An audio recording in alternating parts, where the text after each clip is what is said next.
Welcome to the Heal Your Hunger Show, where we get to the heart of why you overeat and how to stop. If you struggle with food and weight like I did, welcome home. Welcome everybody to the Heal Your Hunger Show. So happy to have you here. It is a great day to be alive. We're just encroaching upon spring here in Los Angeles. It comes early, winter barely even comes, so spring is right around the corner. And it's there's amazing, beautiful flowers, cherry blossoms, and magnolia trees, and oh my God, I love flowers, and it just gets really beautiful, and the sun is out, and we'll have our dark days or cloudy days. Actually, there's such a thing in Los Angeles called May gray and June gloom. If you're anywhere near the water, that's what you get. You get May gray and June gloom. And it kind of does work that way, where we have a lot of, like, every morning's almost gray in May and June, but it does burn off. And so I'm only about 4 miles from the beach. And so it burns off pretty nicely by 11 o'clock in the morning. So no complaints coming from me here. It's really beautiful. And if you ever make it to LA, look me up, shoot me an email, let me know. And we can have lunch at Air One or something like that. So anyway, I just want to get down to the very important topic today. And by the way, I am recording this from the Secret Sauce group. So if you're not part of the Secret Sauce group, jump over to Facebook and type in Secret Sauce to End Emotional Eating and join us there, because that's where I record my shows. That's where I'm the very first announcements I have about new programs, about free classes, guest experts, and all that kind of thing. I post that there first. So jump over to the Secret Sauce group, join us there. You got to be with your tribe. If you're an emotional eater, if you struggle with food and weight, don't go it alone. Be with other people who know what it's like to struggle. And, we know moderation is a 4-letter word and not too easy to follow. And so we got to go deeper. And that's really what the secret sauce is. It's a very specific system for going deeper and dealing with the underlying causes of emotional eating. So welcome to the Secret Sauce group. If you're watching from there right now, please comment. Okay, so when it comes to weight loss, are there any quick fixes? I come to this topic because,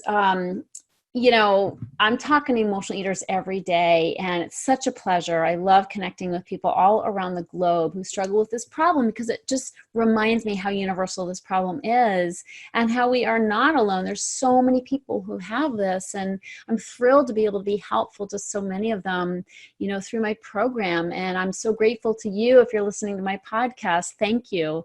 And I'd love to connect with you as well in the Secret Sauce group or on a one-on-one breakthrough call. So so the quick fix idea comes up a lot. People, I ask people about their histories, and it's like decades of stuff that are diets, okay? Decades of quick fixes. And I find that concept so funny, right? Like we've been trying quick fixes for decades, because a lot of the women who come to me are in their 50s, 60s, 70s, and man, they have a complete, trail of like failed diets and failed programs and exercise programs and gym memberships, and oh my lordy, so many, pill, and potion and lotion bottles in their wake, because they've tried so many quick fixes and they've been trying it for decades. And so I really want to bring this to your attention, because it's really crazy making to be looking for a fix for your weight problem, and which doesn't work. Okay. 98% of all diets fail. And so you end up doing that over and over and over again. And the years and the months and the decades add up. So how quick was that fix? If you're still trying it, was it a fix at all? Of course not. So this is really about the myth of quick fixes. And I want to talk about that quick fix mentality, because that's part of the problem, is that as emotional eaters, we are in a trance, okay?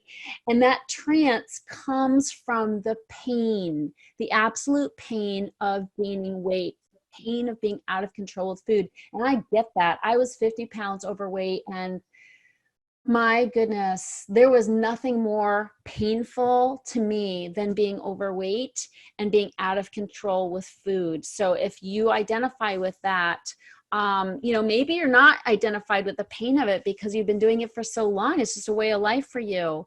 And maybe I'm waking you up as you listen. Maybe I'm gonna like maybe educate you a little bit, and that's good. I want to, because I don't want you to be in this weight gain and binging slumber. Like, I want you to wake up from that, because you can. Okay, you do not have to spend the rest of your life fighting food, you know, nibbling, snacking your way through the day, being in a sugar coma from out of control binges late at night. That does not have to be your reality. And it was mine. And it was so painful that I was driven to a solution. And so I'm here to share that solution with you, you know, on my show in many various ways, of course, in my programs, straight up. But I want to talk about really where that quick fix mentality comes from. And it comes straight out of the fact that when our house is on fire, we want to put that fire out right away. So when we've gained weight, when we're in that terrible, you know, how we get in those cycles where we're just spiraling down, we might have done well for a little while, and then we're spiraling downhill. You know, all of a sudden, you know, we started eating something we had said no to for so long. So we start eating it, and then like before you know it, it's out of control, like full-blown binge that doesn't end, because day after day, it's like we wake up, today is going to be a better day. Today, I'm not going to overeat. Today, I'm going to be, quote, good, right? How many times have you promised in the morning you're going to be good for the day? And then by the end of the day, you know, you've blown it. So that happens time and time again. But that's what drives that quick fix mentality, because it's so painful to be out of control. It's so painful to have our butt growing, you know, and stop being able to fit in our current size jeans. You know, I had 5 different sizes of pants in my closet because I was always going up the scale, up or down. You know, I was a yo-yoer, a yo-yo dieter. And so I'd gain 20, and then I'd be like, help, my house is on fire, I got to put it out. And so I'd try to starve or fast, or, you know, do some crazy, you know, low calorie diet or something like that. I'd lose some weight, and then boom, I'd put it back on, and then some. You know, it took me a long time in recovery to realize how devastating it was to be dissatisfied with my current weight, which is just a symptom of this condition. Like, we're never happy with our weight, right? We're always like, ugh, feel gross. I want to look better. You know, once in a while we reach our goal and we're like, woo. But otherwise, you know, we're typically dissatisfied. We're typically like grossed out by our thighs or our stomach, or, you know, how much fat is in our face, or whatever. And so we're dissatisfied. We're, you know, disgruntled. We're kind of bitching and moaning about, you know, what we've done to our bodies, hating how we look, right? I mean, this is part of the whole thing also. And we can do this at any weight. You can be thin and doing this. I mean, I have a sister who's gorgeous and thin. She's got like the ideal body, and yet she's got this thing too. And so if she's put on any weight at all, she wears it in her face. And so she, you know, we'll take a picture and she'll be like, get rid of that picture. She's like, you know, my face is fat, you know? So it doesn't matter what weight you are, how beautiful your body is. You can have this, you know, this disordered, you know, body dysmorphia, you know, in the way you see your body. But the bottom line is we're dissatisfied. But I always think it's funny that, you know, I used to really hate the weight that I was, and then I'd gain weight, and then I'd be like, damn, I wish I was the weight I was when I hated the weight that I was, right? Have you had that experience? Like, you're like, you know, I was really dissatisfied at that weight, but now I'm 20 pounds heavier, and I would kill to be that weight.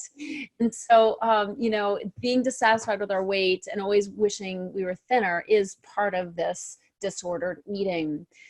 And the bottom line is, you know, when we feel gross and disgusted, we look for quick fixes, because it seems like that's going to take us out of our pain quickest, is if we can quickly get this weight off. That's how we get seduced by diets. That's how we get seduced by commercials that are showing the fat body and the thin body, and you can have this too, and it only takes 2 weeks, and blah, blah, blah. And I really want to speak to the myth of quick fixes, because in my experience, you know, if you're on that quick fix track, it's going to be a long a long road to hoe. And chances are you're never going to come out of it. You're never going to fix that problem. You know, that's why 98% of all diets fail. You know, and I get that you want to get the weight off right away. I get that it's painful, but the slow road and the right road is the way to go. That's how you're going to fix, you know, your problem with food. Okay. And the dissatisfaction with your weight, yeah, that'll go away if you're actually at the weight that you like. But we still got to deal, you know, I've been thin for a good long while. I still have to deal with my thoughts and learn how to be kind to myself and sweet to myself, you know, even at a thin body. So that's part of it as well. But the weight issue, the stuff, you know, around the weight and taking a new tack is really what I want to talk to you about, because if you are just treating the symptom of weight, you'll never get to the weight you want to be, because it is just a symptom. That's the point of it. It's a symptom. You know, overweight is a symptom of overeating, and overeating is a symptom of what's eating you. And if you are just fixing the overweight part, you're never going to be happy, okay? And you're never going to be thin. Bottom line, never, ever, ever, because it's a symptom. I promise you it's a symptom. Obviously, it's a symptom of overeating, you know, and emotional eating is so the culprit of what's wrong, whether it's a health issue that you have, like autoimmunity or heart problems or you know, heart disease or diabetes, joint pain, back pain, you know, sleep problems, sleep apnea, gut issues. Think about it. All these things are symptomatic of what we put in our bodies and how much food we put in our bodies. That is what's causing those problems. All those health issues, those are symptoms too. So you can chase after, you know, gut health. You can chase after, you know, a solution to joint pain. You can chase after, you know, the diabetes, you know, medical solutions and do what your doctor says along those lines, which I recommend. But if you don't deal with emotional eating, those symptoms will persist. They will persist, or you'll manage them forever. You'll be in management mode forever. Okay. And that's exhausting and expensive. Think about the money you spend on the health symptoms that you have that are symptomatic of what you eat. Okay, so I'm really wanting to drive home here the message that treating the symptom of the symptom of the symptom, right? Health issues are a symptom of what we're eating, and what we're eating is a symptom of deeper causes. You know, going after those symptoms is a never-ending process, and it's exhausting. So let's talk about how to, you know, move away from the quick fix mentality and into really solving the problem. So much better to drive, you know, and address the underlying causes. And that's really what I'm about. Otherwise the symptom will come back, even if it abates for a while, like you lose some weight for a little while. Look at your record. Haven't you always put it back on again? Haven't you always begun to struggle? I talk to women every single day who are like, yeah, I was doing good for a while. I was on such and such a diet. I was doing intermittent fasting or paleo, or, you know, I was on this exercise plan. I hired a trainer and, you know, I lost 20 pounds. I lost 50 pounds. I mean, you know, whatever it is. And then, you know, it came back time and time again. You know, so I want to show you an example of, you know, how to get to the underlying causes and really what we do when we're chasing symptoms. So think of a cancer patient. You know, if a person has cancer and they're in pain and they have more, you know, they're being fed morphine in the hospital, you know, and it's a lot of morphine because they're in a lot of pain. Do they have a morphine problem or a cancer problem? Obviously, it's a cancer problem, right? It's not a morphine problem. The morphine is a symptom of the cancer. If they didn't have cancer, they wouldn't be taking morphine, hopefully. Okay, same thing with the food problem. Do you have a food problem or do you have a living problem? The living part is the cancer part. If we don't live differently, we will always eat the same, okay? If we don't live differently, we'll never have hope of eating differently. If we don't heal the cancer, we'll never have hope of being free from morphine or the need for morphine. So that's what I'm talking about. We can't just manage the morphine. We've got to heal the cancer. We can't just manage food. We've got to heal the underlying causes. So, that obsession with calories and ketones and fasting and recipes and exercise, all that, not that there's anything bad about those things, but you're barking up the wrong tree. Okay, you're barking up the wrong tree. You're just in there trying to manage morphine. And it's so removed from the real problem that we gotta like switch gears and go to the real problem. Now, healing the weight loss problem, healing the emotional eating problem is a journey. My programs are not quick fixes. And I tell women that right off the bat. I don't have a quick fix for you. I'm going to help you solve your living problem, your stress problem, your self-confidence issue that comes from not speaking up for yourself, not setting boundaries on your time, not taking care of yourself, not putting yourself first. Those are the living issues that are directly impacting your eating issues. So let's dig into that. Let's go deeper. So important. And I want to tell you that the weight loss journey is not a straight line. How often have you been impatient? Like, have you been on some plan? And even though like you're doing good and you're treating yourself right, how many times have you been like, oh, not fast enough. Like, I want to be thin now. Like, my reunion's coming up and like, I got to fit in that dress, or, my son's getting married and I got to look good and I got to wow everybody. And then you get impatient, and then you you basically take charge. And then before you know it, you're overeating. Like, have you ever had that experience where you just get frustrated and impatient and you take over? Like, you stop letting it happen. You try to make it happen. Well, friends, that's a problem. That's part of the living problem I'm talking about. That impatience, that willfulness of trying to make things happen, kind of push a string, which doesn't work if you ever tried it. So that's where we have to go, is we have to address our living problem. That's the only hope of really having a new experience in our eating. So how do you do that? Well, first of all, you got to get off the diet roller coaster ride. Stop dieting, stop focusing on the symptom, and start dealing with the real issue.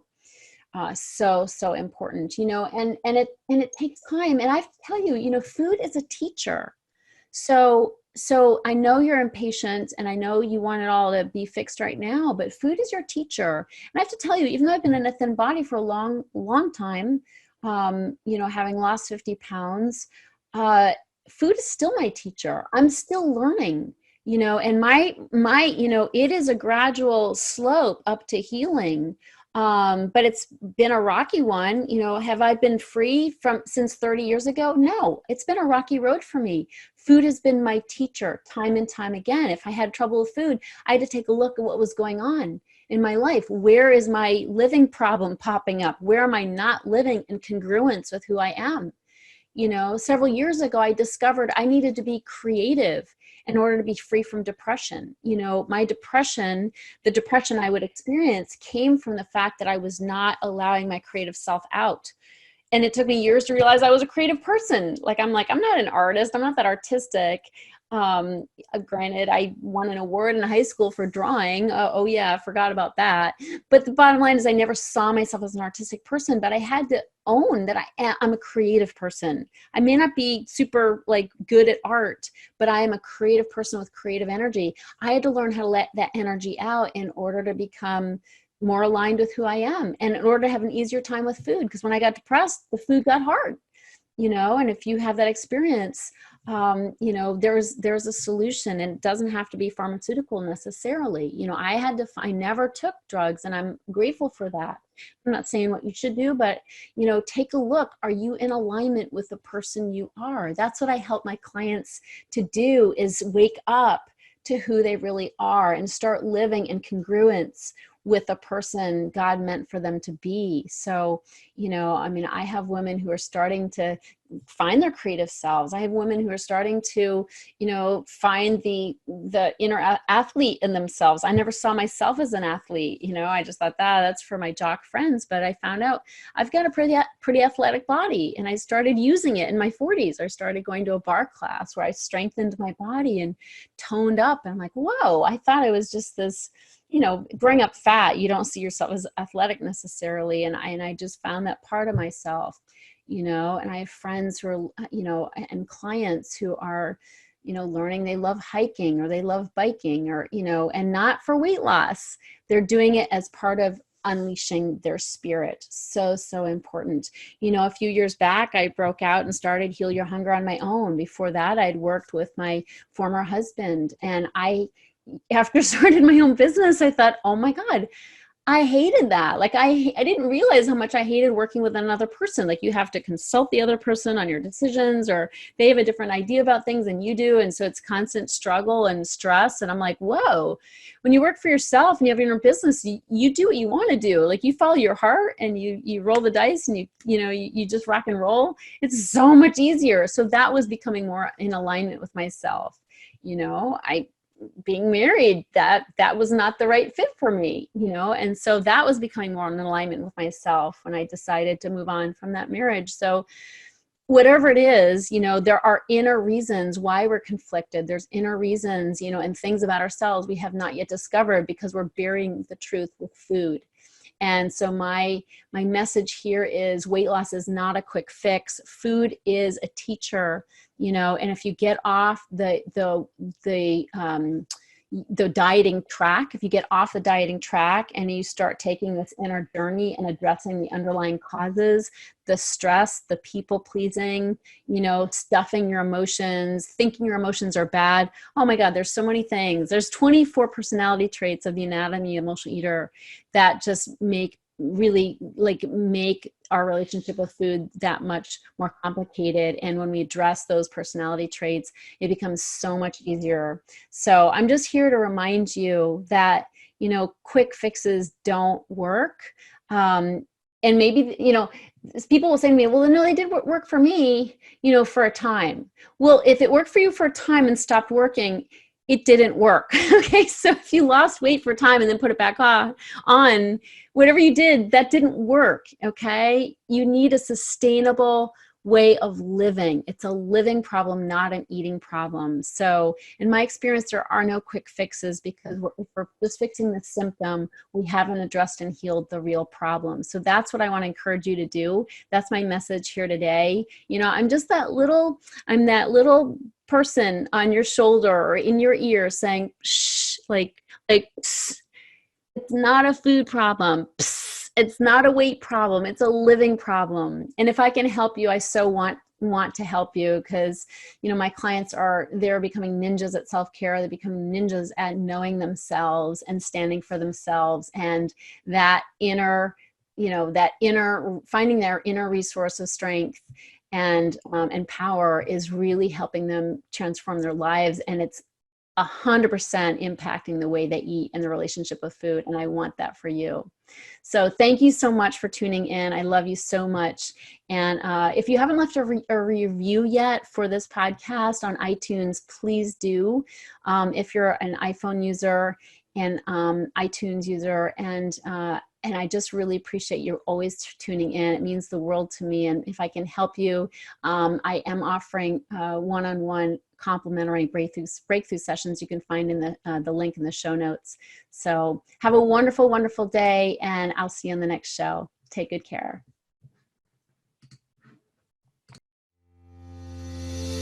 If you enjoyed this podcast and want to get free support, insider health info, exclusive invites to events, and more, visit healyourhunger.com.